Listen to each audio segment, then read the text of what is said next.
in the face of documentary bank evidence. So, ano pang gamit ng waiver at this point in time? Ang tingin namin doon is, it's really too late in the day. I mean, if he wanted to be as transparent, hindi na namin kinailangan pang makipagbugbugan sa mga bangko at makipagdebate sa kanila para ma-issue yung mga subpoena. Today is the last day of the trial. We don't see already any opportunity to actually use it. And besides, whatever purpose it is being given has already been met because nakita na yung mga ebidensya at hindi niya natapatan ito ng ebidensya maliban sa kanyang open denial o sa kanyang kwento lang. So you're also against yung sinabi niya kanina na ipatawag yung bank managers? Depende na po yan sa Senate Impeachment Court, no? Pinataubaya po natin yan sa Senate Impeachment Court, kaya nagpatawag ng caucus ang ating mga senator judges para talakayin nga kung ipapatawag ba yung ating mga branch managers. Dahil kung titignan po natin ngayon ay BMS, no? At kung they decide to do it, no, walang pasok na ang bangko bukas. So how will you call the branch managers? So the earliest that they will be able to issue the summons for them to attend will be Monday. So it might not fit, no, it might not be with the schedule that the senators have agreed on. Pero again, we will leave it up to the discretion of the senator judges on what they would decide after the caucus. Tingnan na lang natin, parang may pattern tayo di ba? Naalala niyo yung day 1, day 42 na tayo ngayon, yung day 1, yung sa issue ng statement of assets and liabilities. Matagal na natin hinihingi yung sa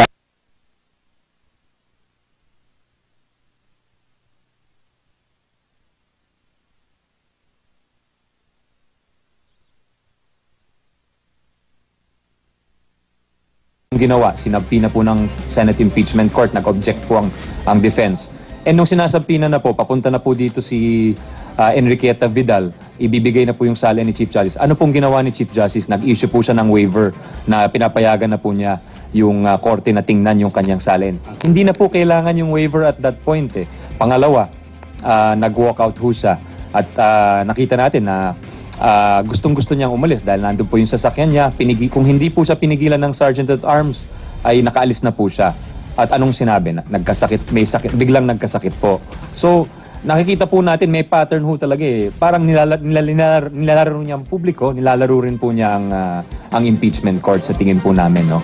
Dahil ngayon, it falls into that pattern na kung alam naman niyang may takdang deadline na po ang ating Korte Suprema, ang ating impeachment court, tsaka niya ipipresenta na alam niyang makakatagal pa sa ating proceedings. Diba? Nagawa na sa atin dati ito. Sa amin, sana ay huwag na tayo magpadala rito.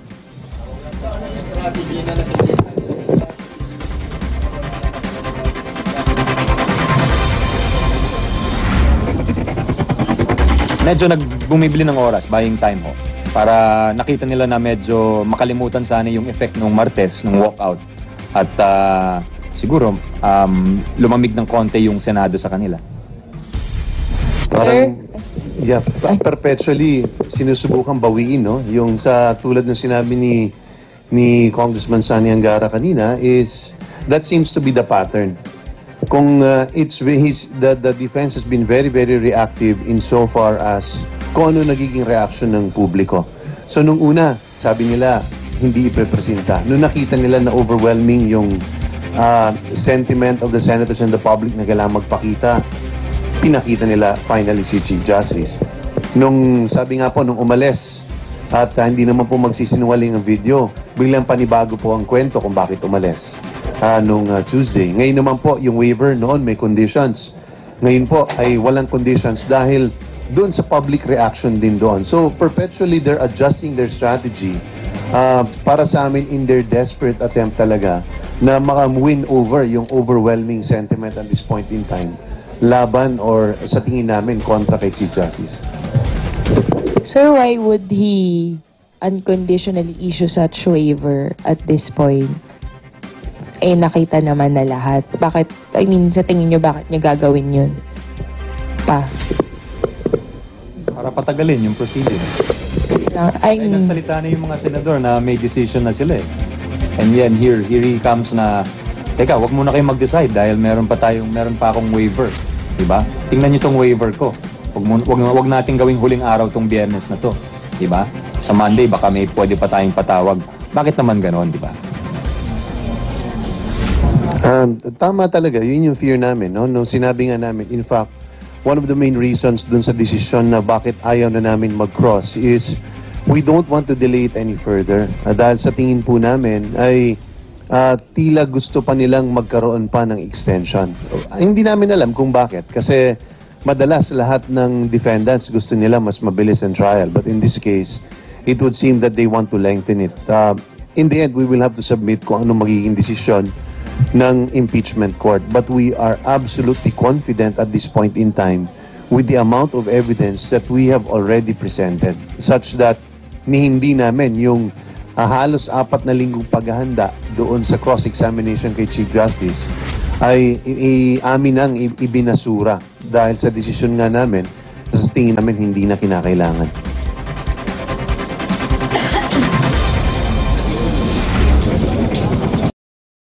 Basically, ano siya, too little, too late. It's too late in the day to submit this kind of waiver. After all his admissions, hindi na po kailangan.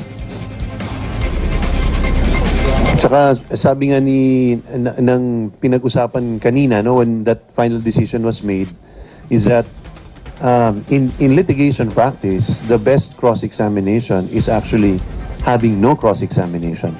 If you can actually come up and not do your cross-examination, that's the best situation. And in this case, tingin namin, talagang napakaraming admissions dun sa kanyang direct testimony na nakakatulong doon sa aming kaso. All the elements pertaining to the real properties na parating lang sinasabi, dineclare lahat. Dineclare ho yan, alam naman ho natin, 6 years after they were bought, at dineclare lang ho yun noong April 28, 2011. Yung dalawang condominium, 5 years yung isa 4 years, tapos yung Bellagio penthouse was a year after it was bought. Meaning, matagal na itinago, doon lang diniklara, wala naging istorya kung bakit matagal na kinunsil for several years. Hindi yun na-address ng mabuti. Yung iba pang mga properties sa pinag-usapan po doon, or even the bank accounts that we have been able to establish, is that why were they withdrawn on the day of the... Mukhang hindi natatanong yung gusto nating tanungin, Attorney Avila. Walang nagtanong sa mga prosecutors na, tinan mo, unconditional na ha, about kayo naman, magpirma kayo. Wala pang Wala pa. Mukhang they're evading the issue. Well, mukhang, parang hindi nila, kunwari, they'll just ignore na kasi since nag-sign na ng waiver si Chief Justice, okay naman, so everyone's quiet. Well, nag-ano rin sila, meron silang ilang sinabi tulad ng kakaiba itong defendant na humihingi ng extension when typically raw defendant will want things speeded up. But of course, they conveniently neglected to say na ito ngang Chief Justice may sakit. Kaya he would want an extension, I think, because it would allow him maybe more time to recover or to rest, no? Meron din silang sinabi na, well, I don't know, as they were talking, meron akong naisip, attorney, na I think isa sa mga dahilan kung bakit sila nagpasya na wag na lang mag-cross-examine ay yung ito ring statement ni Justice Cuevas, ano?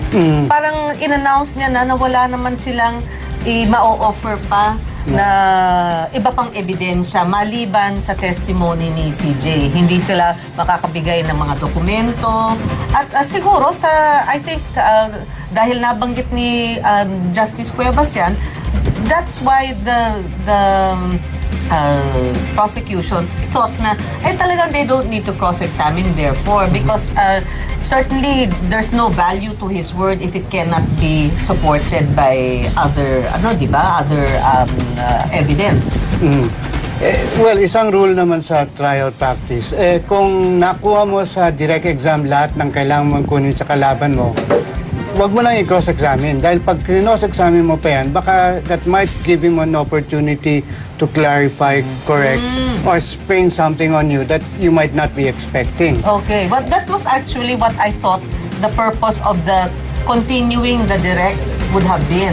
Na Yes, parang yes. kung meron man nasabi si CJ Corona sa kanyang 3-hour statement na parang kailangan pa yatang i-refine, then the direct examination by Justice Cuevas would have been that opportunity. Pero pinagpaliban rin naman nila yan. Yes, yes. Marami kasing obvious, well, quote-unquote errors dun sa testimony ni Chief Justice. Isang napaka-significant error na matandaan ko doon ay yung genesis ng dollar accounts. Sinabi niya nung 60s pa sila nagsisimulang mag-ipon ng dollars. At sinabi niya yung exchange rate at that time was 2:1. Naalala ko, kasi yung lolo ko nagpapadala noon. Medyo mulat na ako noon at alam ko yung exchange rate, ano? Naalala ko na after Makabagal's time, naging 4:1 ang dollar at naging 7:1 nung nag-floating rate si President Marcos, around 70 or 71, no? And nung 2:1 ng dollar, hindi uso ang nag-hoard ng dollar dahil napakalapit ng dollar sa peso. Wala kang incentive at walang dahilan parang mag-hoard ka. Halos pareho lang sila dati. So, At saka may ano pa yata, parang lumabas na dahil pag-peg niya ng panahon sa late 60s, may nasabi siya na that's when I started working. Na checking nga naman yung kanyang records, he didn't actually graduate till 1970, no? So parang if he had been examined by Justice Cuevas, siguro yung mga ganyang discrepancies pwede pa niyang paliwanagan. Maybe admit na maybe na confuse siya there regarding the time, but it would have been a chance to repair yung kung anumang damage ang ginawa dahil sa faulty recollection na yan. Alam mo, Twink, na I remember pa nga si JPE was trying to correct him when he was saying 60s. Was it early 60s or late 60s? Yes. Pero speaking of the dollar accounts nga, how important is it to have access to that when dun nga sa SALN, hindi naman pala required to mention or to put down the dollar accounts? That's a theory mentioned by a former BIR director, no? Right. And if you look at the timeline of that article came out in one of the big daily newspapers a few days before the Chief Justice's ceremony, appearance in the impeachment court. And the Chief Justice quoted from it. To me, it looked like a setup, no? Meron ka ng preparation to make a statement like that. Everybody will tell you that it's an asset. So whether you report it in peso, it's equivalent in pesos, it's still required under the SALN law. Walang qualification ng SALN law na yung mga dollar accounts dapat hindi mo sinasali yan. Ngayon, sasabihin mo, I have to keep it confident dahil the foreign currency deposits law mandates that it is confidential. That is a law. The Constitution mandates that you declare all of your assets. So between an ordinary law and the Constitution, as the top constitutional officer of the land, you would know that the Constitution's command is superior. Doon pa lang may problema ka na. Okay, but ang ano dyan, what I naman see is that parang may legitimate parang contradiction naman yatang nag-i-exist. Yes, I mean, may I point think ka. more people might take your position, for instance, or that particular position, pero aminado tayo na meron pa rin, there could be a cause for confusion, hindi ba? Merong sinasabi ang Supreme Court a lot of times in many of their decisions, the mischief that you want to avoid. The mischief you want to avoid in declaring everything is to prevent people from using the dollar law, the foreign currency deposits law, for hiding your assets if you're a public official. So, if you go ahead with that explanation, it doesn't prevent that mischief. In other words, what you're saying is that every single public officer can hide his income by opening foreign currency deposit accounts. Well, yes nga. I mean, and I admit it seems very obvious. Yes, pero yes. parang ang ano ko lang is that even I was examining yung mga interviews nga with the senator judges some weeks back. At parang pati sila Ayaw nila. No, I'm saying ina-acknowledge nila na it's a genuine legal question, yung parang a debate, parang amongst themselves na they believe in the absoluteness of itong foreign currency deposit act. Yung parang ganyan. So meron sila mismo meron pa ring it's not There's there's some ambivalence still. Yung attorney, yun nga if there is a genuine debate and there's no clear answer to this, who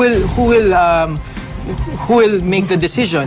The ultimate arbiter would be the Supreme Court. Would be the Supreme Court. But in this case, how will they treat well, this? in this case, in regard to the non-reporting of the dollar accounts in the SALN law, that raises a legal point, which can be raised later on, assuming that the defense would question any conviction to the highest court of the land. Okay. So parang it still goes to yung pang teorya ng marami na the Chief Justice is parang laying yung parang... Yes, you're laying the ground for opening up a legal question that you can raise later on. And you know what? It's also, I guess, an opportune time to talk about yung mga ilang questions rin na tinanong ni Senate President Enrile kay Justice Cuevas in the previous session, no? Parang may nakikita yata silang parang contradiction dahil habang nga lililitis itong si CJ Corona dito at nag-appear siya, patuloy pa rin yung parang question niya sa Supreme Court regarding the jurisdiction of this Senate impeachment court over him, di ba? There was a question asked nga if he would therefore withdraw those petitions. Oo, because is his appearance in effect recognizing the jurisdiction of the Senate impeachment court? So, ano sa tingin mo dyan? Ang tingin ko, at least he accepted the jurisdiction of the of the impeachment court over his person. But he is not waiving his right to question the jurisdiction of the Supreme Court over the subject matter, which is the entire impeachment proceeding. So I think that's the fine distinction that is impliedly made by his appearance, because yes, the Constitution says that I'm an impeachable officer and that you have jurisdiction over me as an impeachable officer. But as to whether or not it was proper is another matter, and that's a question I'm raising before the Supreme Court. So how would you resolve siguro? I mean, these are purely talagang legalistic strategies and activities yan. And then yung sa pananaw ng basic just the layperson, yung nanonood lang, hindi naman nila naiintindihan itong mga technicalities na ganito. Mahirap yan kasi ang sinasabi ng Supreme Court, ang Senado ang sole trier ng impeachment. Pero maraming nagsasabi, including Chief Justice Corona, because he raised this question before the Supreme Court, na hindi, sinasabi ng Article 8, Section 1, Paragraph 2 na pag nag-grave abuse of discretion ng Senate dito, dapat Supreme Court ang kuhan dahil sila ang pinakamataas na arbiter ng lahat ng question na legal, no? Yun ang implication ng lahat na ito. Now, napakahirap intindihin ng isang ordinary citizen. But when it happens, it's going to be dirty. There's going to be a constitutional crisis, no? What will the president do, for instance, if Corona is convicted? Will he physically call the armed forces to eject Corona from his seat there and appoint a new Chief Justice? That creates a question. Going back to yung definition, I mean, even yung grave abuse, what constitutes grave abuse by the Senate? Yes, ordinarily, any court of law, the basis for your grave abuse of discretion is by looking at the decision of the court of law. No, in the Senate, normally, what you would have would just be the vote. There's no compulsion on the part of the Senate to write a decision. Tignan mo dun sa Nixon, sa Clinton, natapos yung impeachment nung nagbotohan sila at panalo si Clinton. Hanggang dun lang, wala kang nakikita, walang ponente na nagsulat na bakit nanalo si Clinton, bakit kami bumoto ng ganito. Because, this is sui generis. It's a one of the earliest commentators about impeachment in the United States, Chief Justice Story, used the phrase exclusively political. And I was surprised when I read that last week. No, I was reading it. No, Sabi ko, in their mind pala, it's exclusively political. It's not even qualifiedly political or quasi-political or a mixture of political and judicial. In the mind of the scholars about impeachment, it is a purely political question. Okay, well, let me bring you back to a purely political question. Possibly a purely political question raised by the prosecution nga. Ano ba ang value ng waiver ngayon, given at this point? Kasi ang claim nila, wala. Sabi Yeah, it's nila, too wala. late, sabi nila. Pero sa akin meron. Now ang nasa kamay ngayon yan ng impeachment court. Tingin ko, mukhang magkokoko sila o nagkokoko sila right now, no? Papatawag ba nila yung mga managers? Dapat ba nilang kumpletuhin yung testimony para matapos na ito? So, I will stake a balance between what the prosecution is saying and what the Senate might do, which is to do everything within the week. There's enough time to look into those bank accounts. Pero ang point ng prosecution, parang ano ba malalabas? I mean, ano bang masasabi ng mga bank managers na hindi naman, parang hindi naman pinabuluanan ni Chief Justice Corona in his testimony. Kung ano man ang lumabas dyan, it's still, inamin naman niya, for instance, yung dollars, hindi nga niya naman dineclare talaga for reasons already stated. Alam mo, ano purpose niya? Kung totoo yung mga lumabas na report na pinakita ni Ombudsman Morales nung isang linggo, confirmatory lahat yan. And if I were the Senate, meron akong confirmation that takes out the question of grave abuse of discretion. Kung ma-prove mo lahat yan, no? Meron ng waiver, tanggal na yung mga legal questions about the AMLA report. Nakita mo yung mga nakita mo yung history ng mga deposits, yung paglabas-pasok. Na-confirm mo yung mga bank accounts. Meron ka ng documentary confirmation with no less than a waiver from the Chief Justice. So I'll be very satisfied, I'll be happy na when I decide, meron akong basehan na konkreto. That it's in the impeachment court, the Senate impeachment court's interest to do that. It's part of the whole avoiding any claims of grave abuse of discretion. Dahil lahat talaga ay siniyasat. That would strengthen the basis. Well, yung ano naman, yung isa pa, ako, I'm thinking, from a perception point of view, pag malayong-malayo naman talaga yung dollar holdings niya from 10 or 12 million, I think yung publiko ay 200,000 lang naman pala or what is the amount? 600,000 supposedly yung sa PS Bank, di ba? Totoo yan. Lalabas pa na defensive, lalabas na naman na defensive ang prosecution dito.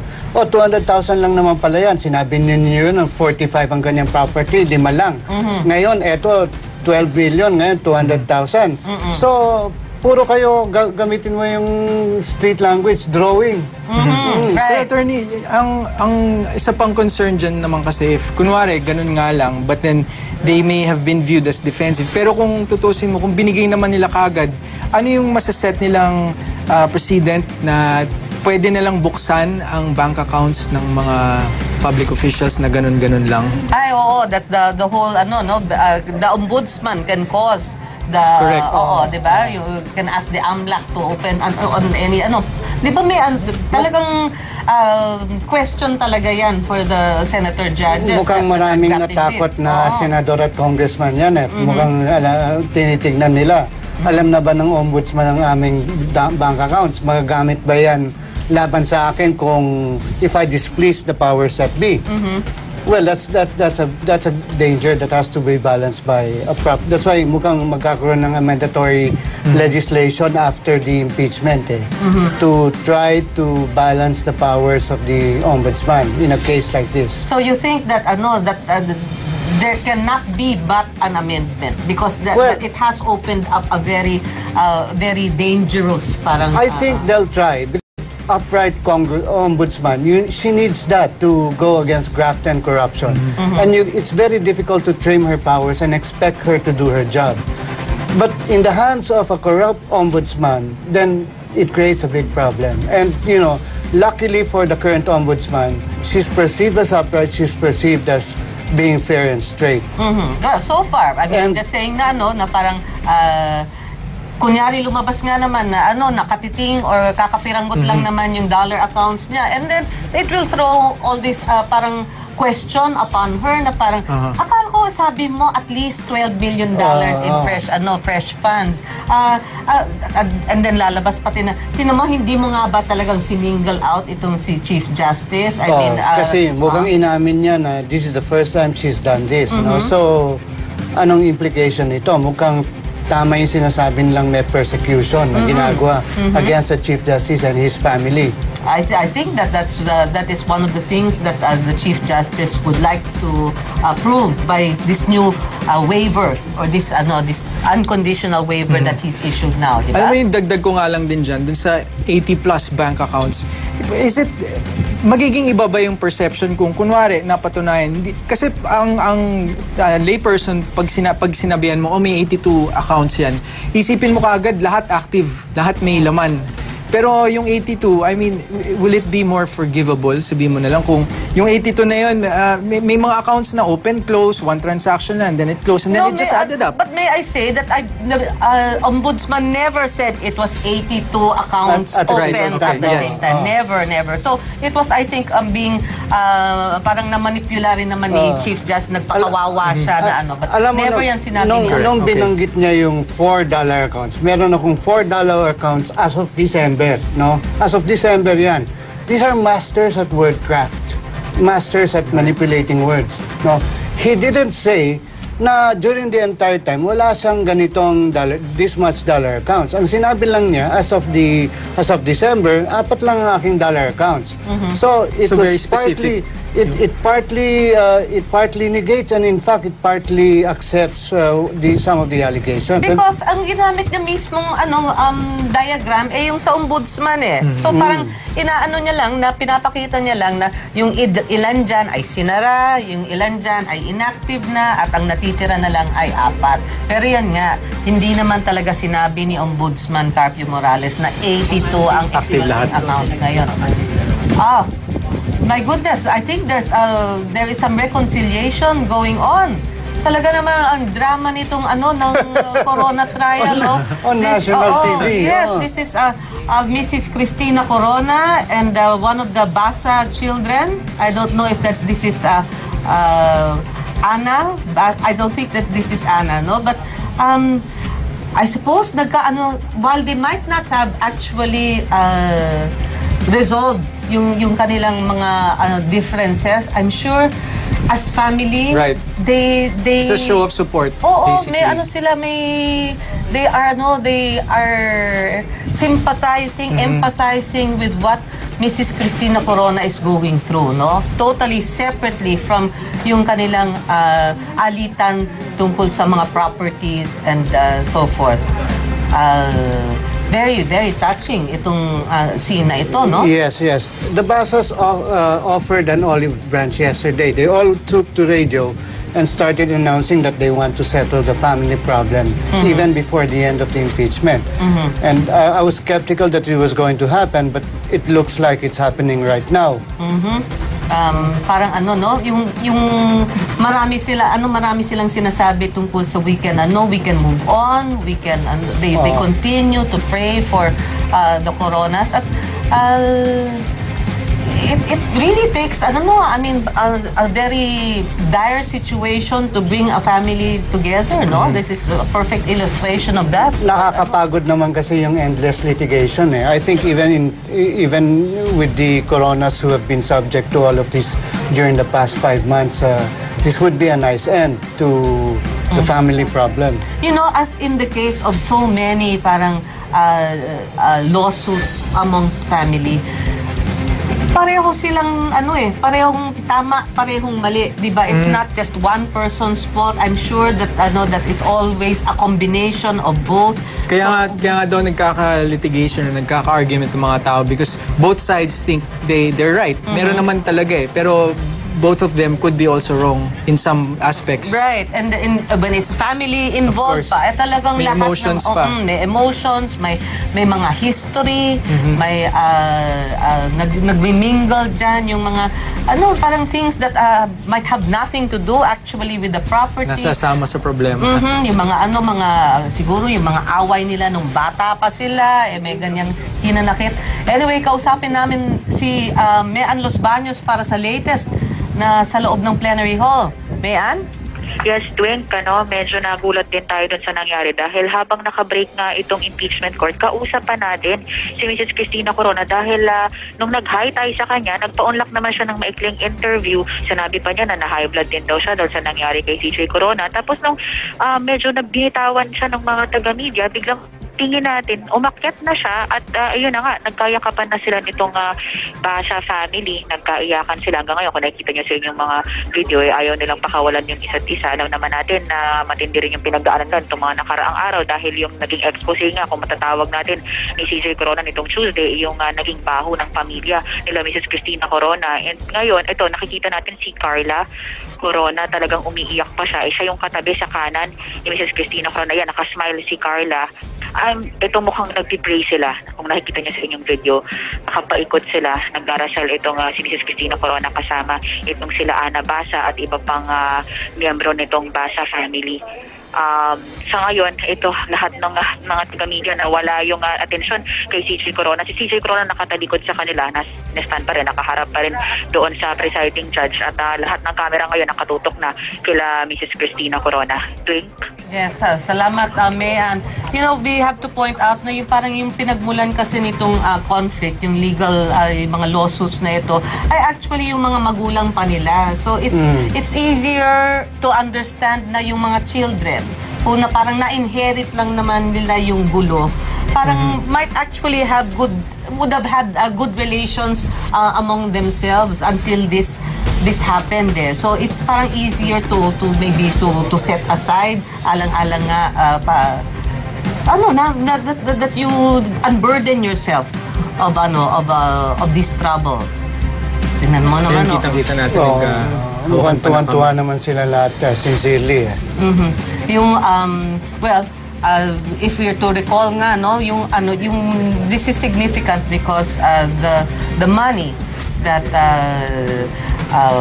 was gained from the yung sale ng BGEI property sa Manila ay ginawang parang inexplain ni CJ Corona as the source of some of the loans that he was able to make that allowed him to purchase a property na one of the questioned properties dito sa SALN, no? But masalimuot yan at naging mas masalimuot nung inexplain pa ni CJ Corona sa pag-testify niya yung kung bakit nga nagkaroon ng ganyang klaseng alitan sa loob ng Basa Guidote family, no? Anyway, balik muna tayo ulit sa Senado para kumuha ng latest. Ina Zara. Yakap, habang nakausap pa rin, tinatawag na itong Lola Cecilia. Oo, at nakangiti naman ito, pero hindi kagaya ng ibang nito magkakapatid na Basa na nag-iyakan. Pero ito sila, kalmado silang nag-uusap, ano eh?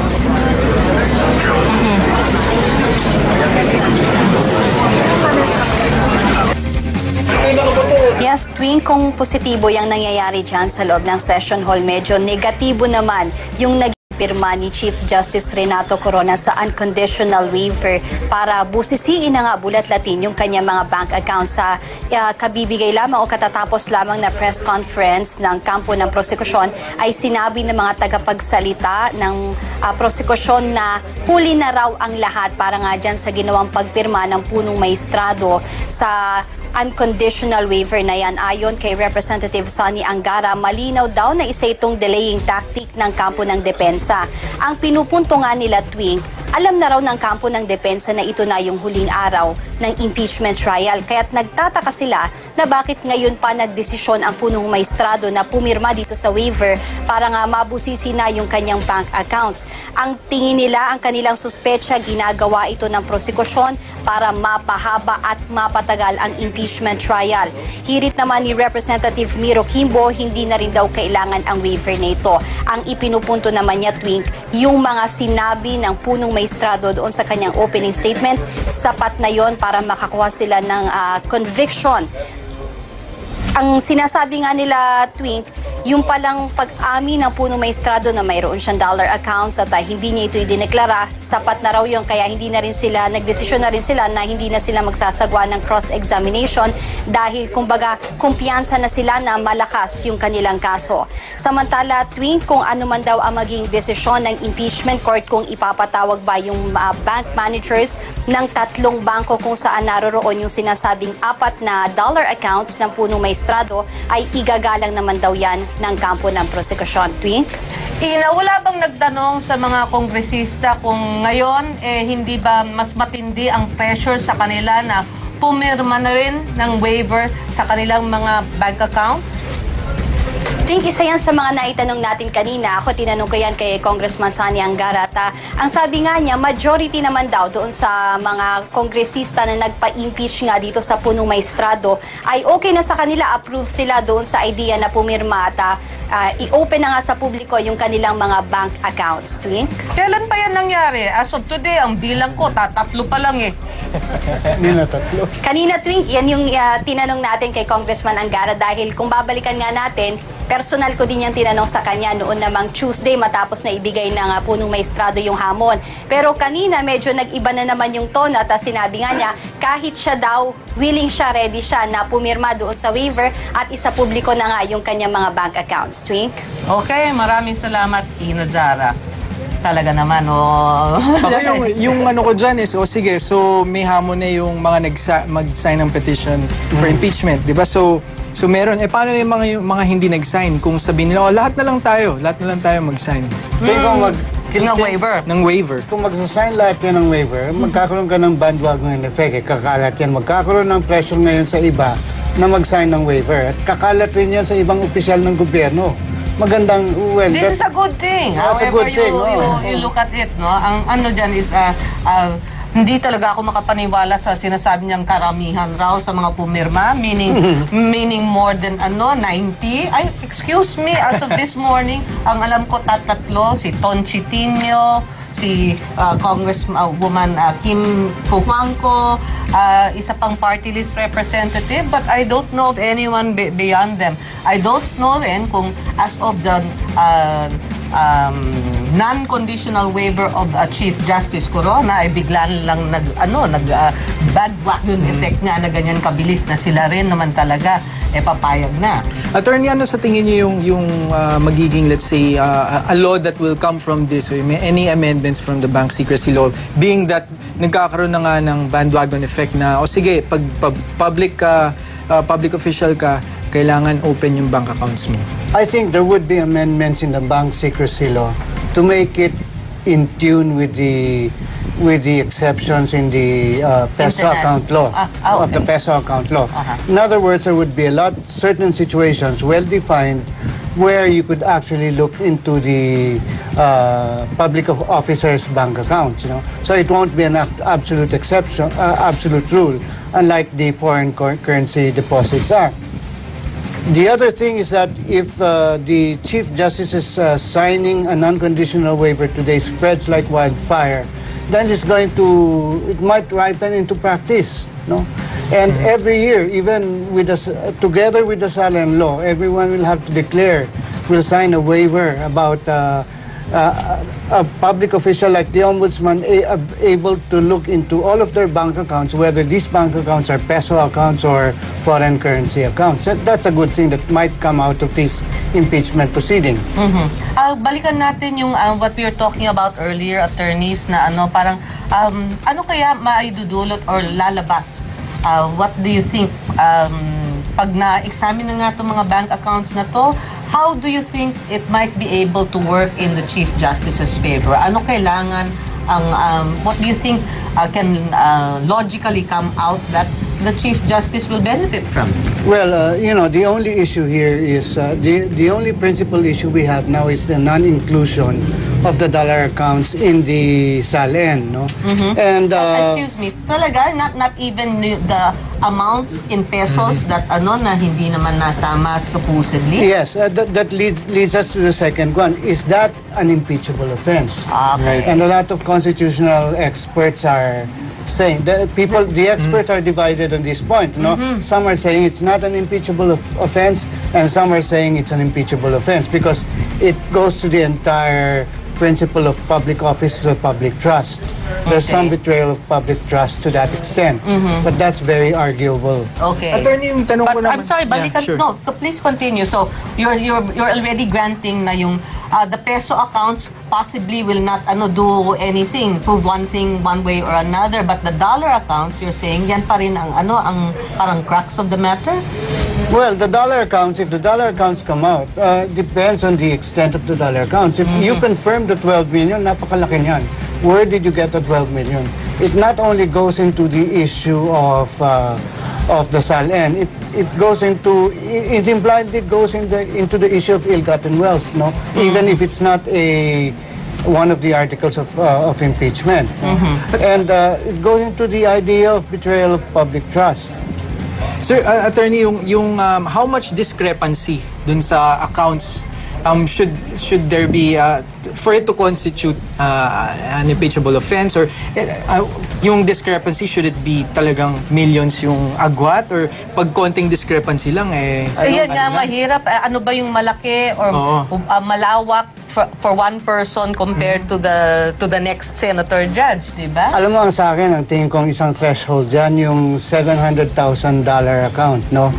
Kung ma-prove mo yon, pwede na.